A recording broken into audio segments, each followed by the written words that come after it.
What's up, YouTube? Cat Sports here.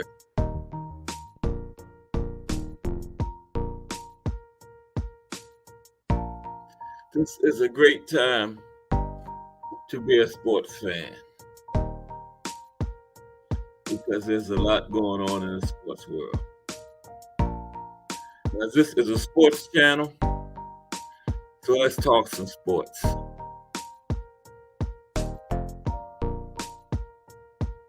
We're into the month of July now.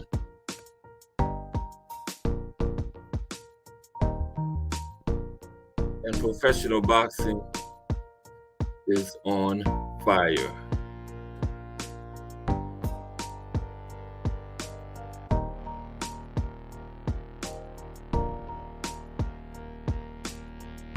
Had a couple of big fights this past weekend. Had the big women's fight over in England.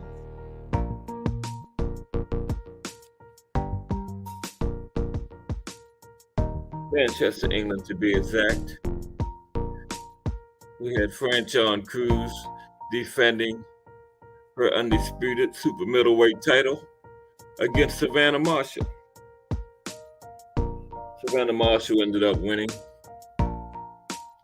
and she is now the undisputed super middleweight champion of the world in women's boxing.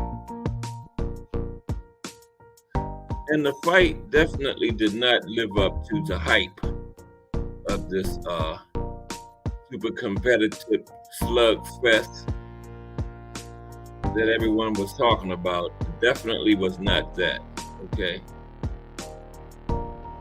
First of all, Franchon fought crazy. Now, she fought the first two rounds beautiful, okay? She came out there in the first two rounds and she just had that perfect distance where she got inside and she wasn't too close where her punches was smothered, and she was boxing beautiful. And she had that range where, you know, Katie is the taller fighter with the longer reach, and she was in that range where she wasn't on the end of Katie's punch. Savannah Marshall's punches. Savannah couldn't score cleanly on her. And Franchon boxed beautiful the first two rounds. And into the third round. But then suddenly, about midway through the third round, a minute or so in, Franchon just turned into a linebacker, you know? Started acting like she wanted to tackle Savannah, you know? You know that sport, rugby? You know, where they grab and they pull and they push and they shove and they wrestle. I mean, I don't know what they doing. That's what Franchon was doing. She was grabbing and pulling and tugging and wrestling and tackling. I don't know what she was doing. And from midway through the third round, she fought like that the rest of the fight. Okay? And there was a lot of clinching went on.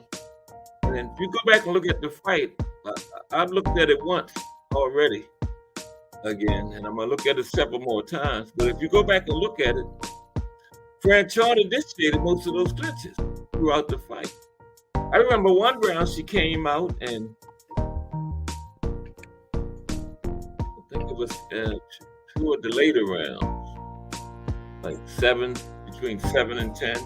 The bell rang and Franchon came straight out and grabbed Savannah. Just clinched. Without even throwing a punch or anything, you know? Now,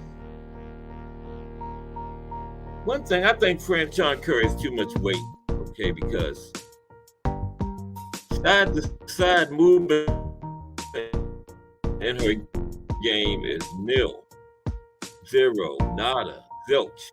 She moves from side to side. And I think that's because of the weight she carries, okay? Franchon is just strictly forward and backward, no side-to-side movement at all, okay? And I gave Franchon 3 rounds. I had a 7-3 for Savannah. I gave Franchon the first 2 rounds, and I gave her round 10 because Savannah just gave away round 10 because she knew she had to fight one. Okay. Now this judge that had it 95-95, I don't know what fight he was watching because I don't know where he found 5 rounds to give Franchon. Okay. I gave her 3 at the most. And if anybody gave her 2, I'm not mad at them. You know? This one guy scored it 95-95. Wow. That was truly ridiculous. Okay. Now, like I said, Franchon carries a lot of weight, and I just think that affects her in the ring because she has no side to side movement. She's just forward and backward, in and out. That's it. Now, one thing, Savannah kept complaining about Franchon hitting her in the back of the head now. And she was, but that was Savannah's own fault because of her style. Savannah has an awkward style, and when she's coming in, she'll throw that left, and she'll be coming forward, and she'll go down and to the right. And if Franchon is throwing a right hand at that time, it's going to naturally hit Katie in the back of the head. And Franchon did keep hitting her there. But excuse me, I keep saying Katie, I mean Savannah. I get her mixed up with Katie Taylor. I'm sorry. But Franchon was hitting Savannah in the back of the head, but that was Savannah's own fault because of the awkward style. Because she comes in, she throws that left, and she comes in, goes down and to the right. And any right-hand fighter that's throwing a punch, it's going to stray to the back of her head. Okay? It wasn't anything dirty or intentional about it. Now, the referee did warn Franchon a couple of times, but it wasn't no kind of serious warning, and he was aware of what was happening. He knew it was because of Savannah's style. He just warned Franchon because Savannah kept bringing it up, so you know, that's all that was. But yeah, Franchon won't beat any top level fighter. Savannah, DeGroat, Shadasia Green, none of those women, because she just carries too much weight, you know, and she just don't have enough movement, you know. But I remember the one round she came out, the bell rang, and she just came straight out and grabbed, clenched, didn't even throw a punch. Ding, and she just came straight out and grabbed Savannah. I'm like, what are you doing? She fought good and crazy.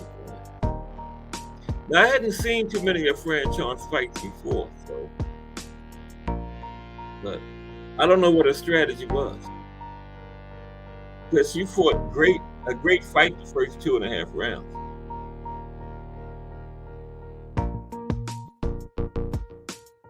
And with her bulk, her size,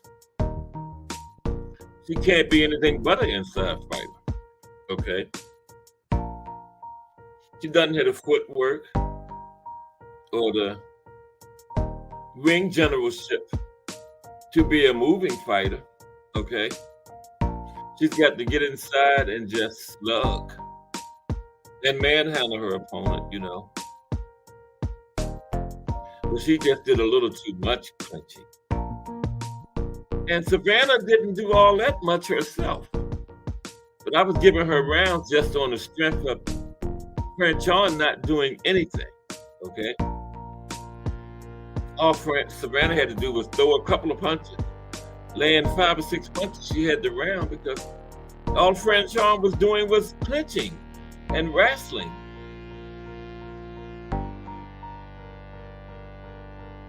I had it 97, 93, 73, like one of the judges did. But again, I don't know. This judge that had a 95, 95, I don't know what fight he was watching. Okay. Now, like I was saying before the fight, like Franchon said, Savannah Marshall just lost the undisputed fight to the GOAT in her last fight. So she comes right out, and immediately her next fight is an undisputed fight. Okay. Now I guarantee you, Franchon just lost this undisputed fight. I guarantee you, her next fight will not be undisputed. Savannah just gets that favoritism because she has the complexion for the protection. And a complexion favoritism is a thing. When you talk about it, some people will say you're race baiting, but it is a real thing, okay? And Franchon will not be thrown right into an undisputed fight in her next fight after losing undisputed, like Savannah Marshall was. She just won't, okay? Now, I was thinking Shadasia Green wasn't ready for the level of either of these women, you know, Franchon or Savannah. But after watching their performance in this fight, I think Shadasia beats either one of them. Now, in Savannah's defense, you know, the style of fight Franchon fought with all that grabbing and clinching and wrestling, it's hard to give a good performance. But at the same time, if you're a good fighter, you got to find your way around that and find a way to be able to fight your fight. Okay, so neither fighter was very impressive to me. Okay, and this fight was not the big competitive slugfest, super competitive fight that it was hyped up to be. It was not that at all. Okay. But Savannah Marshall comes out of it as the undisputed champion at 168 in women's boxing. Now, there was another title fight on the card, Natasha Jonas and Candy Wyatt. Yeah, fought for the welterweight vacant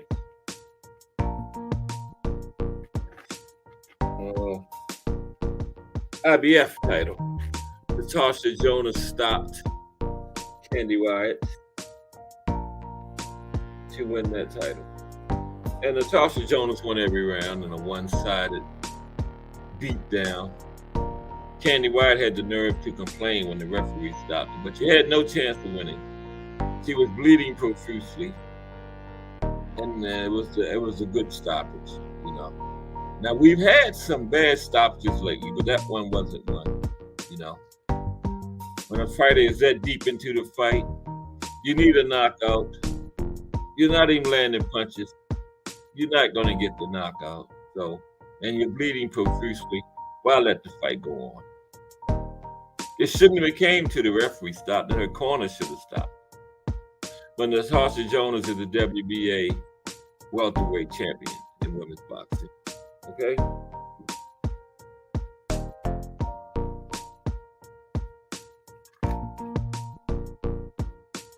Excuse me, IBF, not WBA, IBF. Okay, on the other big card of the night was the Big Baby headlining his first card in his career in his home of Toledo, Ohio. And he went up against Charles Martin, who was a last-minute replacement. And it turned out to be a good competitive fight. Well, Big Baby dominated, won most of the rounds, but Charles Martin made a fight out of it.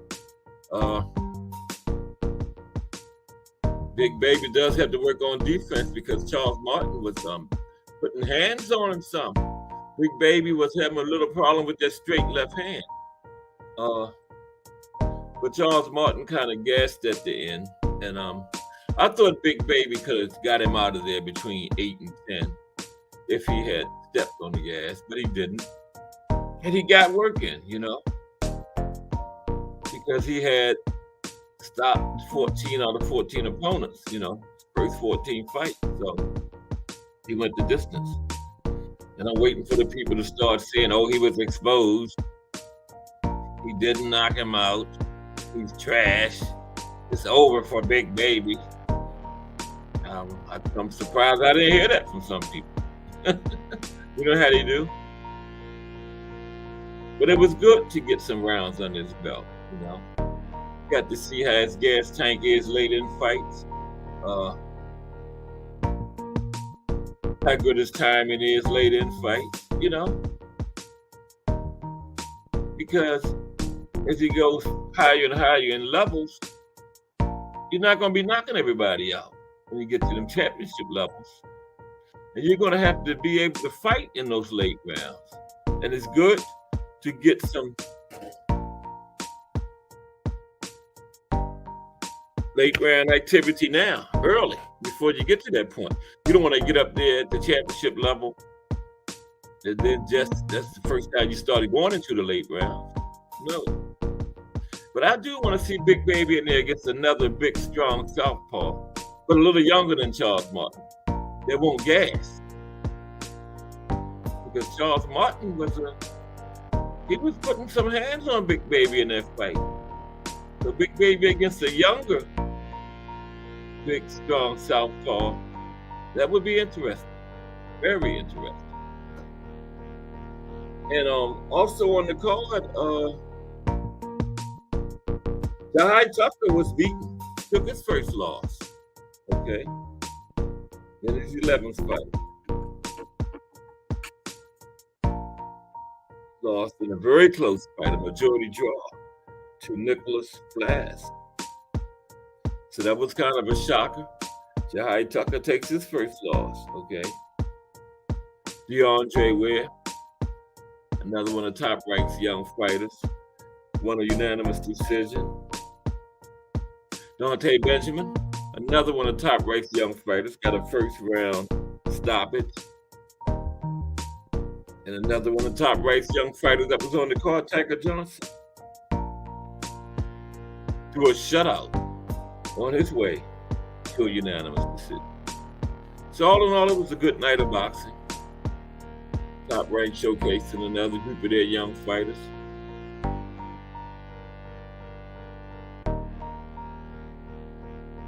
And that was the start of July, okay?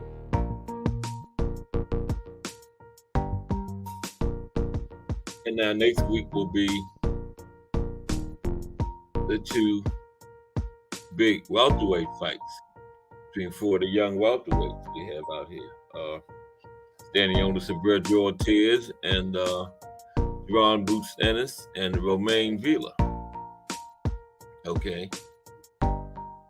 Now I was picking Stanionis, but I'm going to switch over to Virgil because, both of these guys will come forward pressure fighters. They both make a few mistakes, in there. And neither has good footwork, but I would say Virgil has the better footwork. And Virgil makes the less mistakes. Okay. And I've always been saying this fight has knockout written all over it. So Virgil is the more skillful fighter, and that'll probably be the difference, And this is for Stanionis' WBA regular, I think.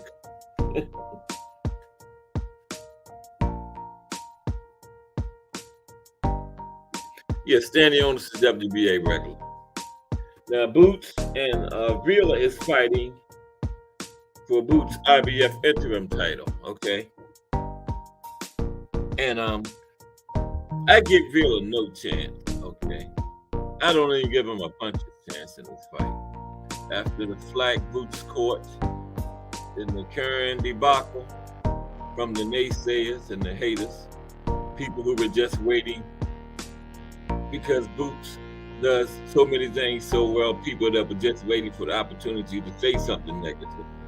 You know, that he was exposed, you know, when he won every round. He just couldn't cut the ring off and get Curran out of there. But he was nothing exposed. And Wheeler's going to pay for all that flack. I got Boots getting Wheeler out of there inside of 5 rounds. Might be another one of his 1 or 2 round stoppages, okay? So that's Saturday in Atlantic City, New Jersey. I'll be in attendance, okay?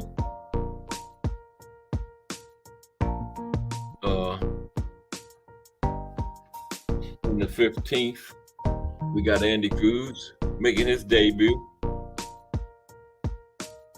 Andy Cruz starting out with the 10-rounder on the fast track.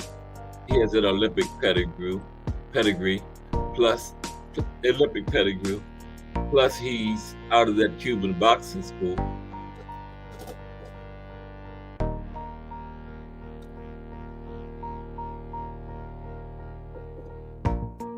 Yep, Andy Cruz had told Keyshawn Davis he's his daddy. So one day they got to get in there and fight, you know. Keyshawn fights a week later on the George Kambosos undercard on July 22nd. Nonito Donaire is also fighting on the 15th. Okay. Alicia Baumgartner.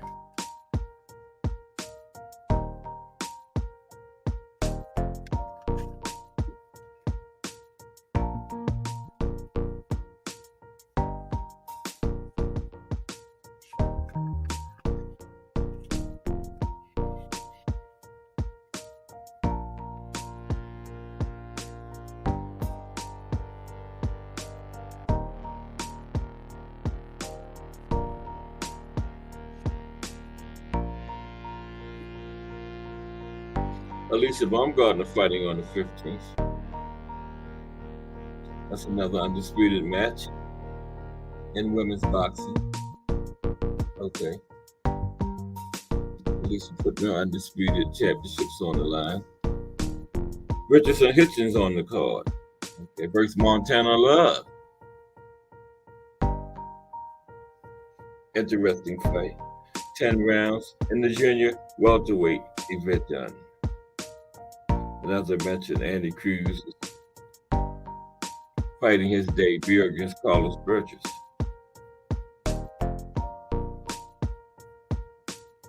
Okay. On July 22nd, George Kambosos, Maxie Hughes Jr., Keyshawn Davis on the card, Jeremiah Milton, Troy Isley. Another card of some of top ranks, young stars. And then Fulton and Inouye that Tuesday. That's Crawford the following Saturday. That's July. I don't know if they're going to be able to top that month. Now, during the week, we found out that part of that 3-fight deal Canelo signed with the PBC. There was all kinds of speculation and talk, and some people had said it was already set in stone, Canelo versus Jamal Charlo. But hold up, pump the brakes. Pump the brakes. Slow your roll. Not so fast. It's Canelo, get this, against Jermell Charlo. Right, the one that fights at 154. It's coming all the way to 168 to challenge Canelo. Okay? Now, you may say that, well, hey, Jamal is going to be great, so he signed the contract. But, man, this is some more Canelo's BS. Man, how many fighters would bring a fighter up 2 weight classes like that, man. What about the guys at 168 that's been campaigning in that division that deserves a shot at those titles in their division? Okay, what about that? I mean, I was getting ready to put a little bit of respect on Canelo's name, man. And he's finally getting in there with some top names again. And what does he do? He's fighting at 154 pounds. This will be Jamel's first fight at 168.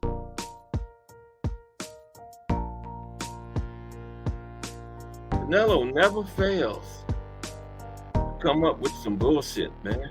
Never fails. Just never fails. The guy is a manufactured, cheating, cherry-picking duck. Okay? And anybody defending this move is just a Canelo fanboy. And his fanboys are more sickening than him. It's ridiculous, man. Canelo needs to just retire. You know, just take his money, go out to pasture, and get lost.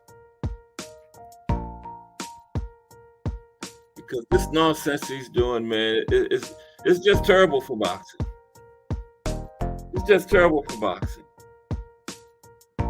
Just imagine what people would say if Earl Spence, just say Earl Spence beats Terrence Crawford for undisputed, right? Now he's the undisputed champion of the 147-pound division. Then all of a sudden, he brings a guy up for 135 to fight next. Think of all the shit these people would throw at him and the negative publicity he would get about that, okay? He go down 2 weight classes and bring a guy up there to fight from 135 to 147. Because that's what Canelo is doing. Bringing a guy from 154 to 168. It's never fought there before, okay? So just imagine if Earl Spence fought a guy from 135 to 147. It's never fought at 170 before as his next opponent. Just think of all the flack he would get for that, okay? These same people that's defending Canelo for it. It's ridiculous, man. It's ridiculous. And it's typical Canelo bullshit, man. This guy needs to just retire and get out of boxing, man. Enough of him. Boxing has had enough of Canelo. He's made a ton of money in the sport. Just get lost, man. Because this is nonsense. I mean, the Charlo from 160 was bad enough. You already pulling him from another weight class. He had been out of the ring for 2 years and was distracted by personal issues. That was bad enough. Now he's going all the way down to 154, bringing a guy up to fight. Come on, man. But you still got people out there defending him. Oh, well, Jamal trying to turn the contract. Like the example I made. If Earl bought a guy for 135, nobody would be saying, well, he signed the contract. They would be crucifying Earl for a move like that, man. And rightly so, I would be crucified. Because Earl wouldn't make a move like that. Earl wouldn't bring nobody from 135 over to 147 to fight. 2 weight classes below him.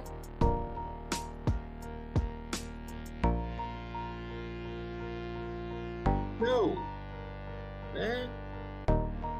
He wouldn't even fight the guy. He'd be like, no, I'm not fighting you, man.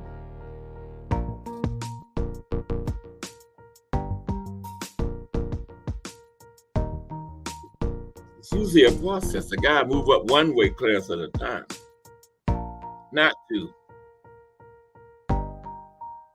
Canelo is just a cherry-picking duck, man. It is exposed as a cheater years ago. Remember the beef? The cow, Canelo didn't take the steroids. The cow took them. And he just ate the cow. Okay? Right.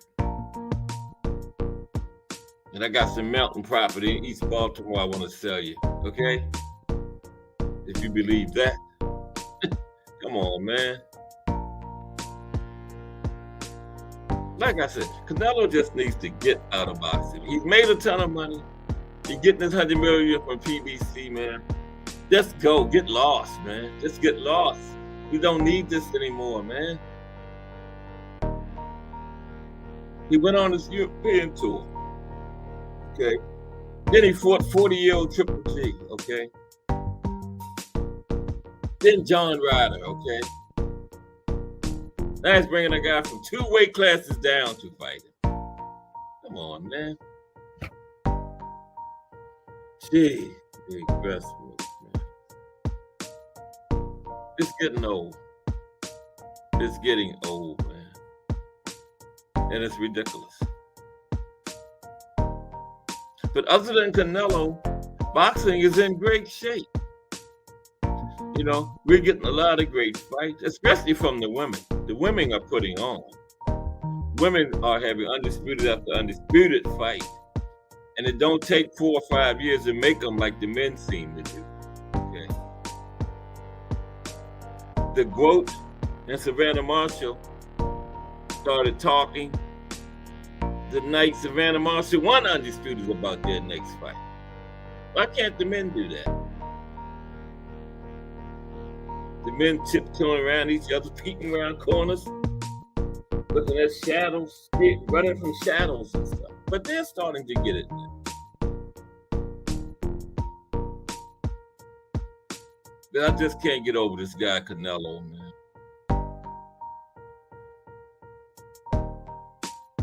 And these fanboys that defend him. They're not boxing fans. They're Canelo fans, okay? I don't get it, man.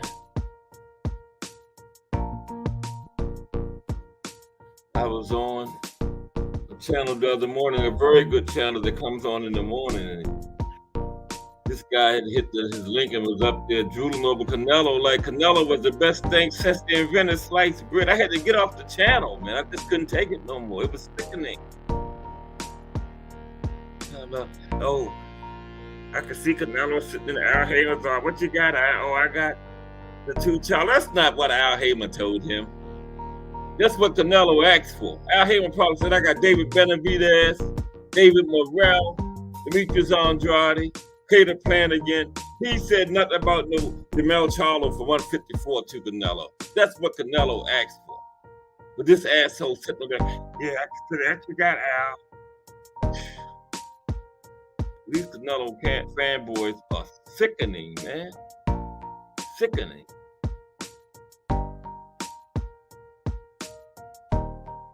To worship another man like that, when the man is clearly been exposed as a cheater, and he's clearly a cherry picker and a duck, okay? He could have fought Jermell Charlo years ago when they were in the same division, remember? And Jamal. But oh no.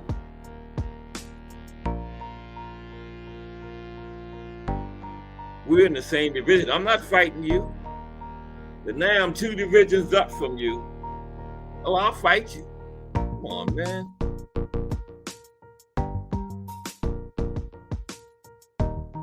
But oh yeah, Canelo's not a cheater. Like I was just saying. He didn't take PEDs.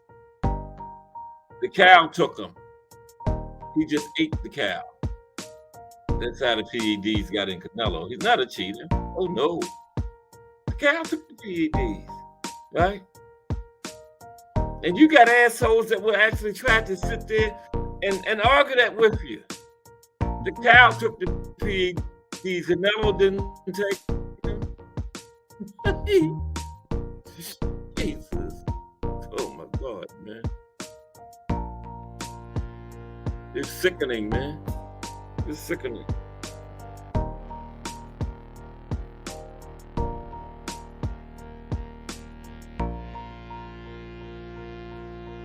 This Canelo fanboy that was talking about on the channel in the chat the other day, right? The host tells him one Charlo is bigger than the other. Guess what he said? Oh, they're twins. How can one be bigger than the other? That's when I had to just get out, man. You see Jamel and Jamal together. Jamal is clearly bigger than Jamel, okay? Clearly.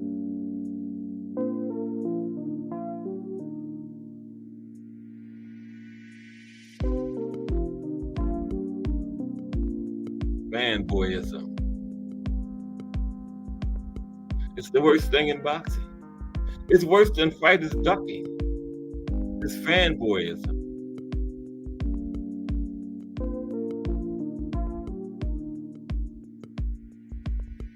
Yeah, but Canelo needs to just retire. Just get lost, man.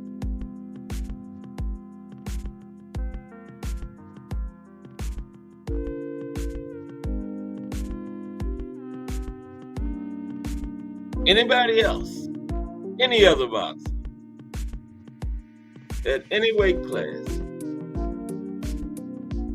they will bring a fighter from 2 weight classes below him up to their division for their first fight ever in that division, and they fight him, will catch flack. But Canelo fanboys defend him.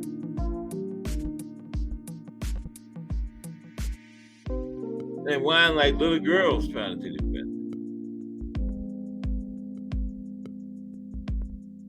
I can't be around it.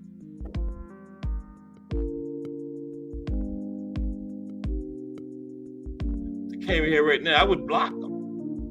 I'm not arguing with a fanboy. It's a waste of time.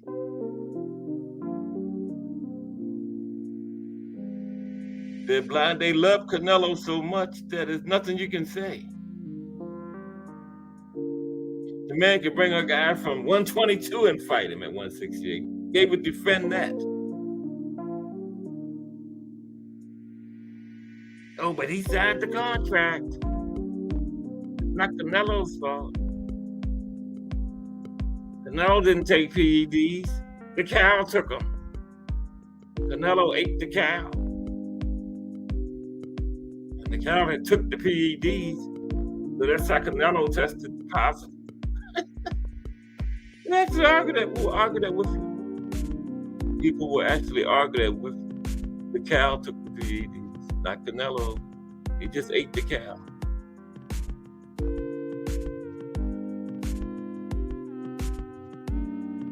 Canelo been cheating, probably still cheating, taking PEDs.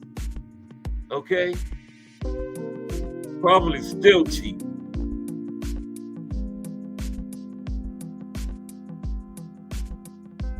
Probably still eating cows that's taking PEDs.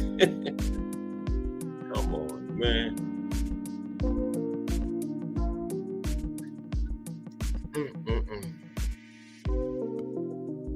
And as for the Haneys,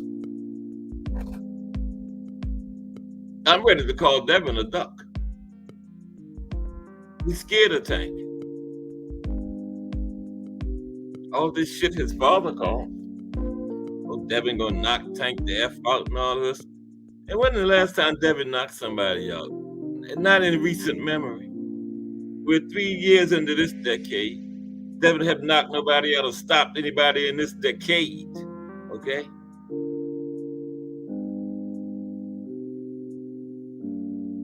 We'll get a 30-foot blizzard in Maryland, where I live, in August, before Devin Haney knocks somebody out. Okay?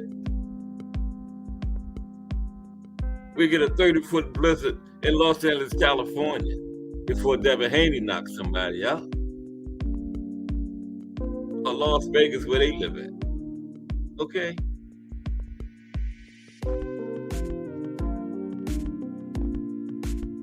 Joe Haney is cat. And his son ain't knocking nobody out. And after they saw how Lomachenko just walked up inside and put hands all over him, their energy changed toward fighting Tank. That's exactly what happened. Because if Tank put hands on him like Lomachenko did, we know how that went.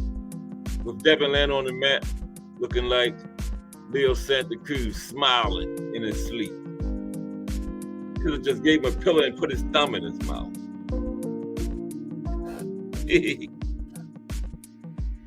Bill Haney is Cap. You see Cap in Webster Dictionary, it should be a picture of Bill Haney beside it. In all these big 300 million subscriber channels that Bill Haney was running around all last year talking this shit on, why don't they get him back on there and ask him the hard questions? Like what happened to, you had the mugshot of Tank, but you got the warrant for Regis. What happened to the warrant for Tank? His phony ass.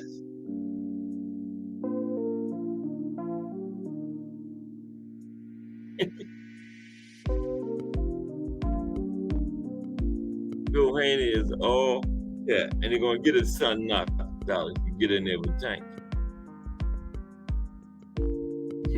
It'll be another stimulus check.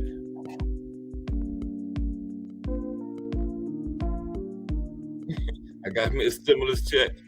I done got 2 stimulus checks this year. Tank versus Hector and Tank versus Ryan. And if Devin get his dumb ass in there with him, I'm gonna get another one. If Devin get in there with Shakur, I'm gonna get one from that. But Shakur will box his ears off. These nuts talking about Shakur ducking Devin. Who's gonna duck pillow-fisted Devin? Devin couldn't knock me out. I don't even box.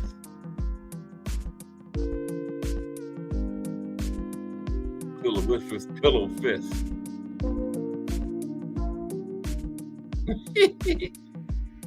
Pillow fisted should be not Devin the Dream Haney, Devin the pillow fisted Haney. With the Cap father. The capping father. Devin the pillow fisted Haney, trained by Bill the Cap Haney. They're not fighting Tank. I tell you that now.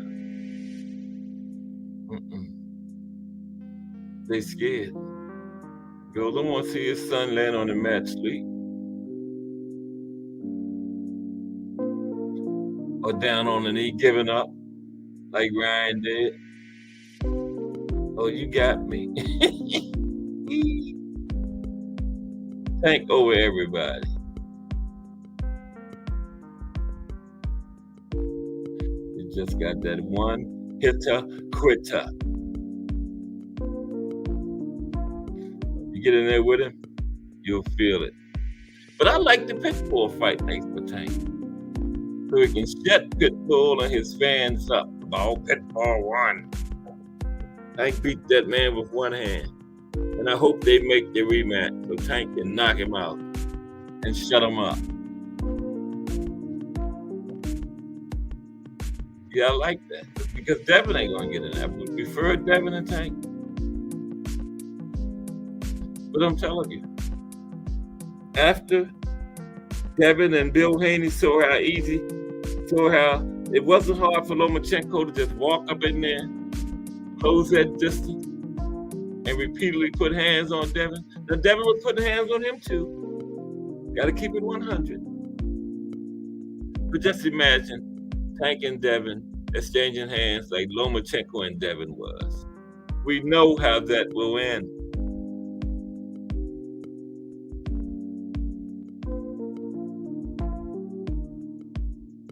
It will end with Devin on the mat dreaming, just like Leo Santa Cruz was, smiling.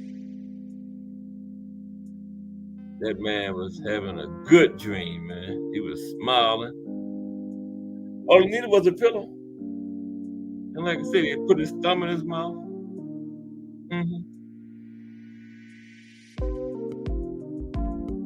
Yeah. They call him Devin the Dream Haney. That's what he'll be doing. If you get there with Tank, you're going to end up in a dream. Devin the Dream Haney. His nickname going to be fitting. You're going to be laying there dreaming. Yeah.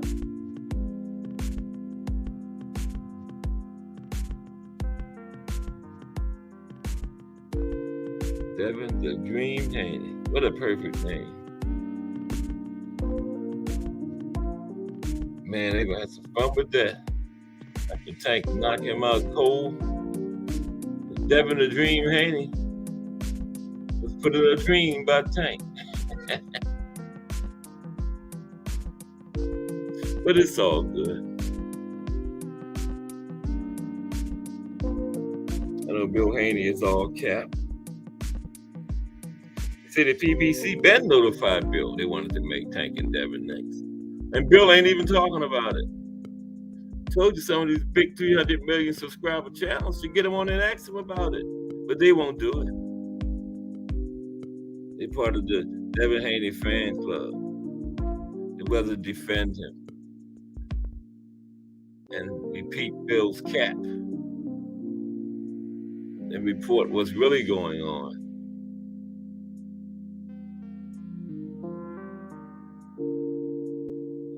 They'd rather sit there and repeat Bill Haney's cap and report what's really going on. Nobody's scared of Bill Haney. Bill Haney just got a big mouth. I hate bullies.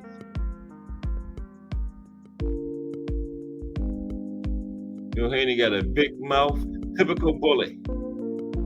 Now it come time to talk all that trash when Devin was lined up in a 3-fight deal with ESPN. Couldn't fight Tank for at least a year. And that 3-fight deal took a year. Devin Haney, George Kambosos, June 2022. Devin Haney, Vasyl Lomachenko, May 2023. 3-fight deal took a year. Bill Haney, oh, they're gonna knock Tank the fuck out. Tank. But now, when they're free, crickets, typical bully. When it comes time for the smoke, bullies run.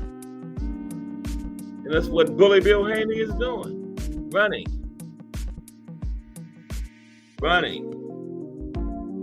PBC been notified him they wanted to make Tank and Devin next. Bill Haney ain't said nothing about it. He's scared. You can't blame him. I wouldn't want to see my son laying on the mat sleeping either. Them hands Tank got could do brain damage to that boy. So, I don't blame you for being scared, Bill. Yeah, go on up there and fight Regis or somebody. They far away from Tank, okay? They far away. Because it won't end good for your son, okay? Won't end good for him. It'll end with him on the mat sleep. Devin the Dream Haney will be dreaming. Okay, if he fights Tank, his name will be fitting. Okay, that's what he's gonna end up doing. Devin the Dream Haney will end up in a dream if he fights Tank. Gervonta Tank Davis ain't no joke. The cash cow, the face of boxing.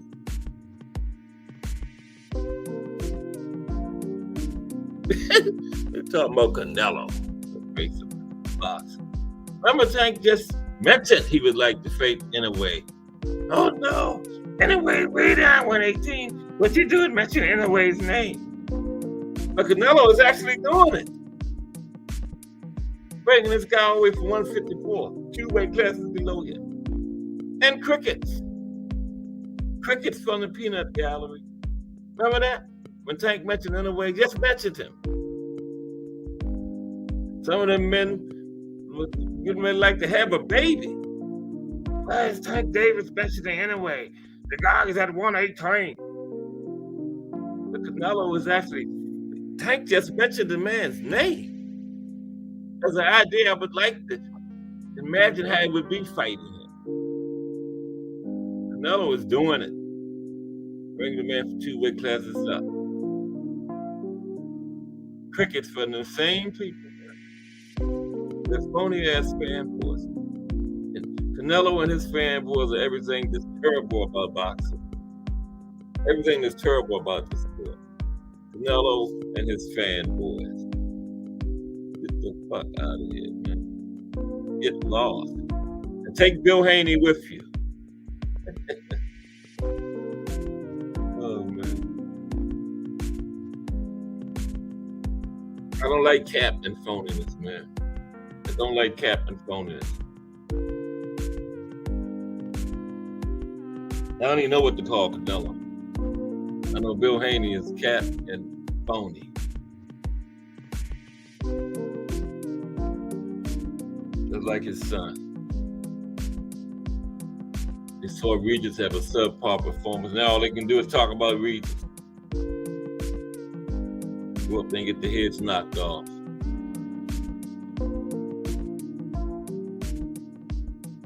Okay? Go up there and get your head knocked off.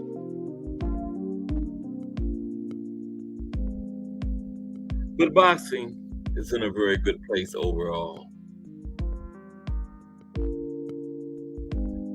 We got this fight week for the two big welterweight fights. And in a perfect world, you know, we got Samantha Stanionis versus Virgil Ortiz, and we got Jaron Bruce Ennis versus Romain Pilar.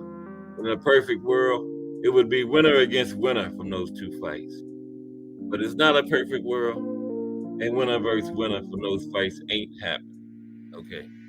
That's how boxing goes. Like the business of boxing. That's bullshit.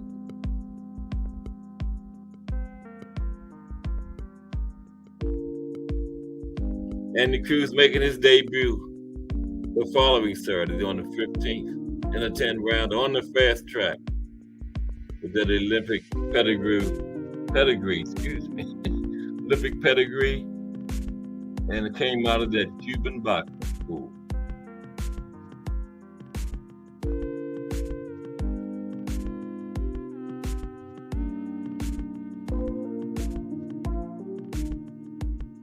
Another big women's undisputed fight on the 15th, Alicia Baumgartner.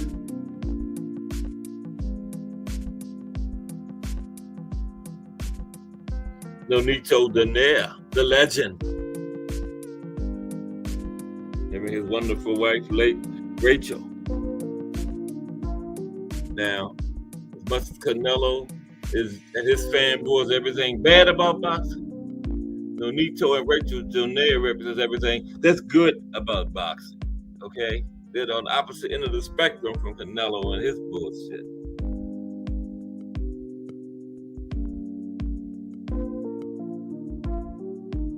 Now they say people are salt of the earth. The Donairs are the salt of boxing, man. They are, I love them, man. They came into a chat I was in a couple weeks ago, and they wasn't at the top being interviewed by the content creator. They was down in the chat commenting with the people. They made a comment directly to me, you know. How many boxers and their manager, wife, will do that? None. But Nonito and Rachel Donaire does it. And this guy is legendary, man. I know you people that just been boxing the last 4 or 5 years don't know about Nonito Donaire, man.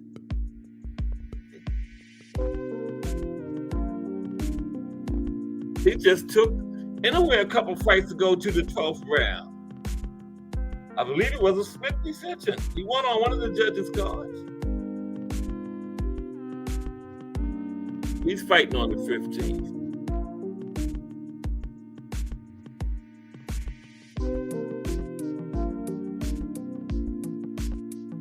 Then on the 25th, on a Tuesday, from Japan. And I learned that, in a way, always fighting on Tuesday because Tuesday is the official fight night in Japan. Somebody gonna have to make him come out of Japan. Cool Boy is the A-side. I don't know why he's going over there. But BC Ramirez is also on that card. He's defending his title. I forgot what BC has.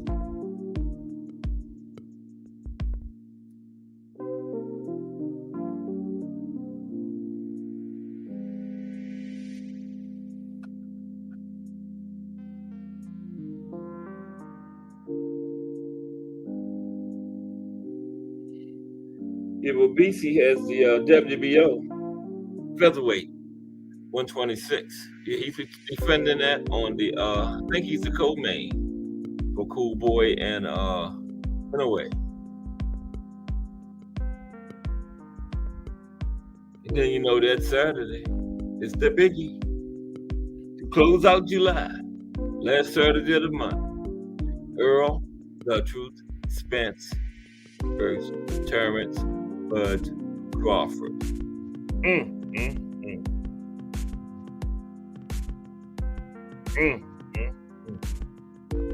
There's those that say it's 50-50. There's those that say it's not 50-50.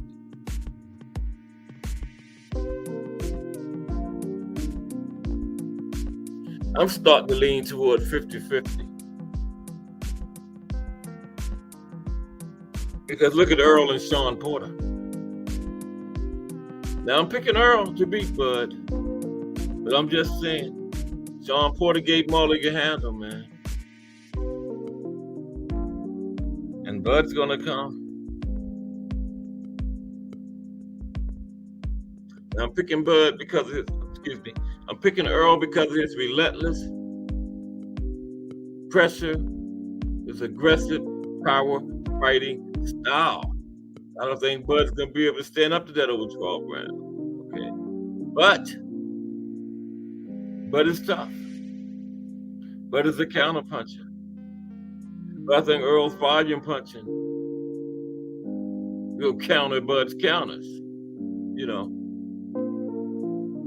When somebody's throwing so many punches at you,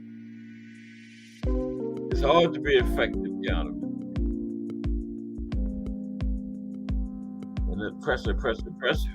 You know how Bud likes to step out and reset and come back. You know, he ain't gonna be able to do that against Earl. Earl ain't gonna let him reset because Earl gonna be on him. Try to reset if you want to.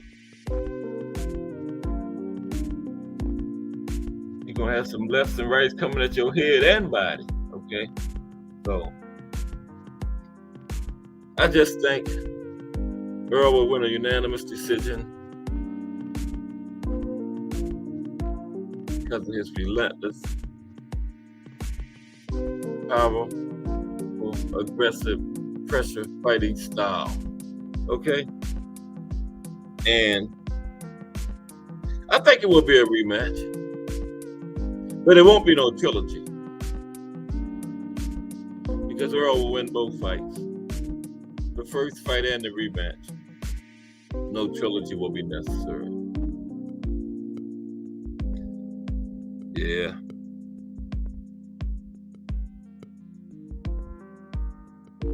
I'm a gambler, so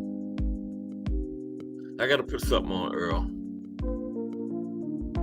Common sense told me to just hold my money for that fight, man. But I'll gamble. I will put something on Earl.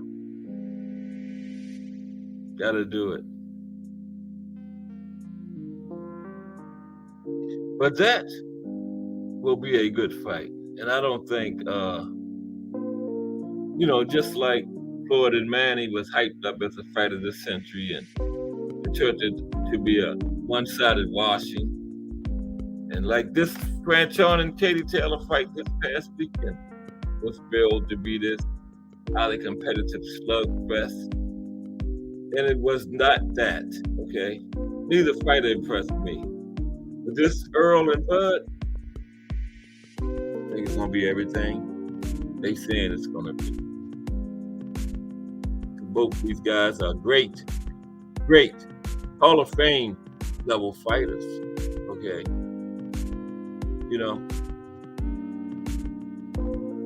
Because a seasoned hardcore boxing fan knows when he's watching greatness, knows when he's watching a future Hall of Famer, man. And it's not that often that we get two fighters of that level in there together like we are getting in this fight.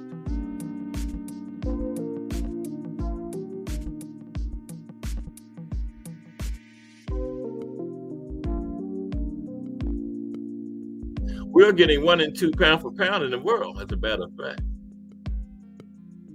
This fight will determine which order that is.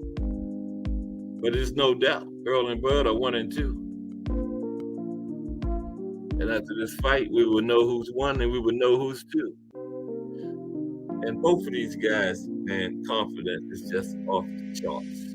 They both just know they're going to win this fight. Losing is not an option in those guys' minds. You just look at them and see. Losing is not an option. In that last face-off in the New York press conference, the second one, they looked at each other and laughed. But when they started the face-off, that laugh was about like this. Each of them was thinking this. We're gonna make a lot of money together, but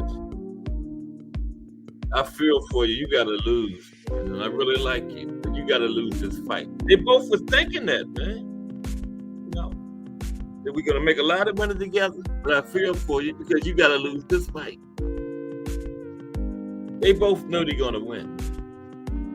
Something has to give on July 29th. I ain't gonna miss it. Matter of fact, I ain't even going outside that day.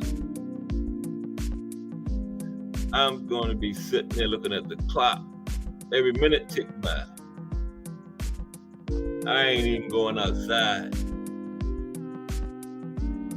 I'll probably just get up off my couch just to go to the bathroom and back. That is going to be a great day. July 29th. Just like Sugar Ray and Hearns was in what? 82? I can't even remember. No, it was like 40 years ago. So 40 years from now will be when? The 2060s? People will still be talking about, just like they still talk about Sugar Ray and Hearns. 40 years later in the 2020s, when it happened in the 80s. This fight is happening in the 2020s, in the 2060s. People will still be talking about Earl and Bud. I guarantee you.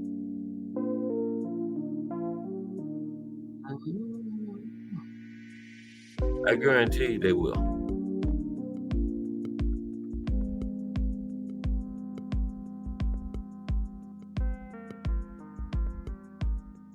Because this is truly a super fight.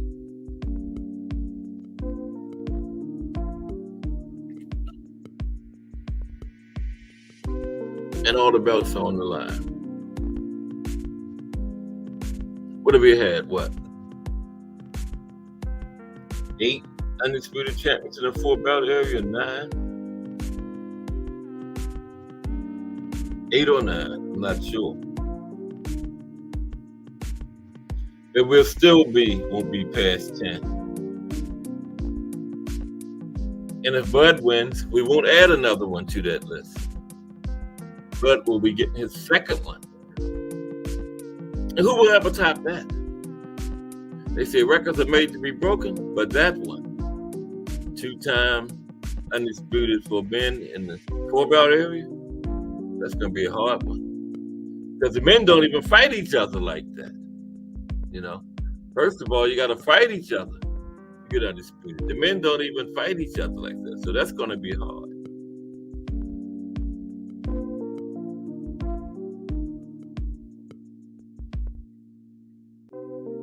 And guess what? We're in July.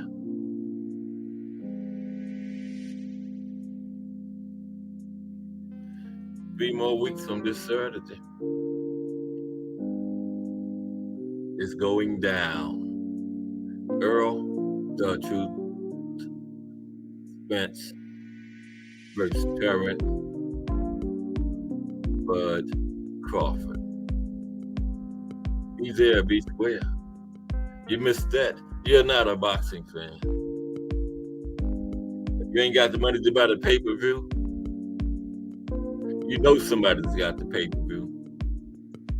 You'll be in their house on that day.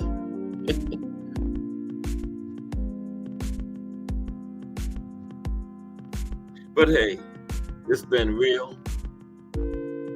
If anybody ever watched this, hit the like and subscribe to my little channel. I'm trying.